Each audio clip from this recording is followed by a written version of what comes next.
अब अर्जुन श्री कृष्ण से कहते हैं कि हे प्रभु, अनासक्ति से मैं कर्म तो कर सकता हूं, मतलब फल की इच्छा के बिना मैं कार्य तो कर सकता हूं, लेकिन कर्म योगी होने में एक जोखिम यह भी है कि मुझसे पाप होंगे, कुछ गलत होगा और उससे पाप होंगे। तो आप मुझे ये बताइए कि पाप होने की जड़ है क्या? इंसान पाप करता क्यों है? तब श्री कृष्ण अर्जुन से एक बात कहते हैं कि हे वत्स, हे अर्जुन, हर इंसान के पापों की जड़ केवल एक चीज है और उसका नाम है कामना। कामना को विष कह सकते हैं आप, कामना को ख्वाहिश कह सकते हैं आप। हर इंसान पाप इसलिए करता है क्योंकि उसकी ख्वाहिशें बड़ी है। और पापों की जड़ कामना क्यों है? क्योंकि अगर ख्वाहिशें यानी कि कामना पूरी हुई तो मनुष्य भोग में चला जाएगा। आपकी कुछ इच्छाएं अगर पूरी हो जाएं, जो आप चाहते हैं, तो आपके अंदर भोग पैदा होगा और इंसान भोग में लिप्त हुआ दोबारा से पाप करेगा, वही इच्छाओं की पुनरावृत्ति, और भोग में लिप्त हो जाएगा। और अगर इंसान की हर ख्वाहिश ही पूरी हो जाए तो मनुष्य में अहंकार आ जाएगा। इंसान खुद को भगवान समझने लगेगा और उसे लगेगा ये सृष्टि केवल मात्र मैं चला रहा हूं। और ये अहंकार की भावना पैदा होने के कारण केवल कामना है। और दूसरी तरफ अगर वही कामनाएं, वही ख्वाहिशें पूरी ना हो तो क्या होगा? मनुष्य का आत्मसम्मान पूरी तरह से शिथिल हो जाएगा, उसके अंदर डर पैदा होगा, कॉन्फिडेंस पूरी तरह से चला जाएगा। इसका मतलब मनुष्य इमोशंस के फेर में, भावनाओं के फेर में पड़ जाएगा। इसका मतलब मनुष्य मन के फेर में पड़ जाएगा। तो दोनों ही तरफ अगर कामना पूरी होती है तो भोग और अहंकार, और अगर कामना पूरी नहीं होती तो मन और भावनाओं से लिप्त हुआ इंसान पूरी तरह से अपने आप को खत्म कर लेगा। इसी वजह से पाप की केवल एक ही वजह है और उस वजह का नाम है अर्जुन, कामना और ख्वाहिश। और श्री कृष्ण ने श्रीमद् भगवद गीता में उसी कामना के 5 स्थान यानी कि 5 वो जगह बताई हैं जिस वजह से इंसान ख्वाहिशें करता है, और वही ख्वाहिशें बाद में इंसान से पाप करवाती हैं। इन 5 को सिरे से समझने की कोशिश करते हैं। पहला है विषय। विषय मतलब मेटलिस्टिक थिंग्स, ऐसी चीजें जो आप छू सकते हैं। बड़ा घर, बड़ी गाड़ी, बहुत सारे पैसे। मैं 2 कमरों के मकान में रह नहीं सकता, इसलिए मुझे बहुत बड़ा बंगला चाहिए, बहुत बड़ा घर चाहिए, लोन भी होना चाहिए, गार्डन होना चाहिए उसके आसपास, मुझे फार्म हाउस चाहिए मेरा, मुझे एक लंबी ही गाड़ी में चलना है। ये ख्वाहिश जो आपका दिमाग भ्रांति के रूप में आपके दिमाग में पैदा कर चुका है, उसको पाने की ख्वाहिश आपसे पाप करवा सकती है। और आप हर संभव प्रयास करेंगे, उसके लिए कोई गलत रास्ता भी अपनाएंगे जब तक वो ख्वाहिश आपकी पूरी नहीं होती। मेटलिस्टिक चीजों की ख्वाहिश। दूसरा है इंद्रियां।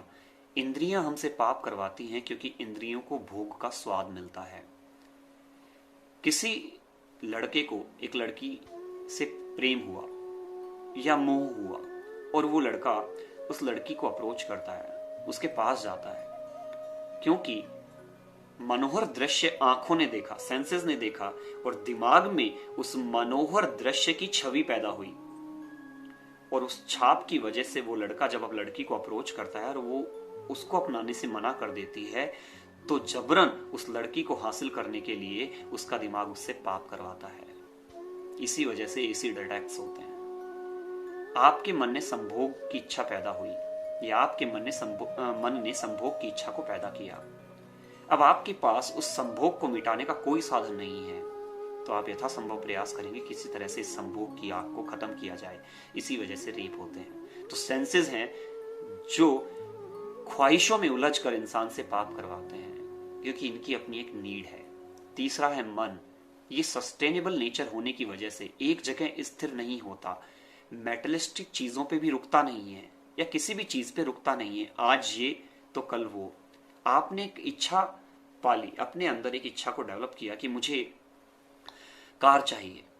आपने जैसे ही उस कार को खरीदा, कार की पहली ड्राइव के बाद आपका मन आपको अपने आप बड़ी कार पे शिफ्ट करवा देगा।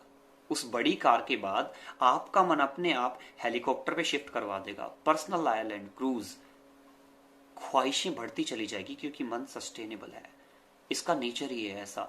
एक ख्वाहिश पूरी होने के बाद ये दूसरी ख्वाहिश को अपने आप पैदा कर देता है। ऐसा कोई संत नहीं है जिसकी इच्छाओं का अंत नहीं है। आप रुक नहीं सकते कहीं पे भी, और ये मन इसी वजह से पाप करवाता है। चौथा है बुद्धि। कई बार हमारा लॉजिक्स जानना शक पैदा करता है। हम जरूरत से ज्यादा जब लॉजिकल हो जाते हैं अपने ही रिश्तों में, अपनी ही चीजों को लेकर, तो हमारे दिमाग में शक पैदा होता है और हम हर एक उस सही वस्तु पर भी शक करना शुरू कर देते हैं जो शायद गलत थी ही नहीं। और इसी वजह से हमसे पाप होते हैं। हमको लोगों को जानने में कष्ट होता है और हम लोगों को गलत समझना शुरू कर देते हैं। पांचवा है अहंकार, ईगो। हर एक वो चीज जो तय करके आपके अंदर बैठ गई है और आप उसे बदलना ही नहीं चाहते, चाहे आपके धर्म से रिलेटेड हो, चाहे आपकी जात से रिलेटेड हो, चाहे आपकी परंपराओं से रिलेटेड हो, चाहे आपकी ट्रेडिशन से रिलेटेड हो, वो चीजें जो आपका दिमाग बदलना ही नहीं चाहता, ना चाहते हुए भी अनजाने में आपसे पाप करवाता है। इसका मतलब जो धर्म वास्तव में पुण्य के लिए बना था, वो धर्म जो वास्तव में अच्छे के लिए बना था, वही आपसे पाप करवा सकता है आपके अनजान राहों पे चलने की वजह से। आपको नहीं पता, आपका मन अपने ही अहंकार की वजह से उस धर्म को अधर्म कर रहा है। तब अर्जुन श्री कृष्ण से कहते हैं कि प्रभु, अगर केवल कामना ही पापों की जड़ है, अगर पापों की जड़ केवल कामना ही है, तो इसका मतलब सब कुछ जो इस सृष्टि में हो रहा है वो मेरे ही मन के द्वारा किया गया है, मेरे ही अंतःकरण के द्वारा किया गया है। इसका मतलब मेरे ही दिमाग के द्वारा किया गया है।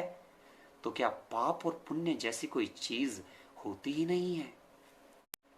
तब श्री कृष्ण कहते हैं कि हाँ अर्जुन, पाप और पुण्य कुछ भी नहीं, हमारे ही दिमाग द्वारा पैदा किया गया एक भ्रम है, और उस भ्रम जाल में दिमाग हमें ही फंसा लेता है। जब एक सन्यासी ढोंग करता है अपनी इंद्रियों को नियंत्रण करने का और मन से सभी भोगों को भोग रहा होता है, वही पाप है। जब आप कोई ऐसा काम करते हैं जो दूसरे का नुकसान करता हो और जिसमें आपका स्वयं का स्वार्थ निहित हो, केवल वही पाप है। अपने स्वार्थ के वशीभूत होकर किसी दूसरे का नुकसान करना ही पाप है। आप अपने ही ईगो को, अपने ही अहंकार को सेटिस्फाई करने के लिए, अपने ही अहंकार को संतुष्ट करने के लिए किसी दूसरे के ईगो को हर्ट करते हैं, जाने अनजाने में, वही पाप है। इसलिए हे अर्जुन, मन के वशीभूत हुआ इंसान अगर पापों से निवृत्त होना चाहता है, अगर पापों से छुटकारा चाहता है, अगर चाहता है कि कर्म करता रहे, कर्मशील रहे, हर वो काम करे जो एक कर्म योगी करता है, और वो पापों से निवृत्त रहे, पापों से दूर रहे, तो उसे इन 5 चीजों पर विशेष ध्यान देना चाहिए। और वो 5 चीजें हैं विषय, इंद्रियां, मन, बुद्धि और अहंकार। जो इन 5 चीजों पर नियंत्रण पा लेता है वो भोग के फेर में नहीं पड़ता, वो पाप और पुण्य के फेर में नहीं पड़ता। नारायण हरि लगन में ये 5 न सुहात, विषय भोग निंद्रा हसी, जगत प्रीत बहु।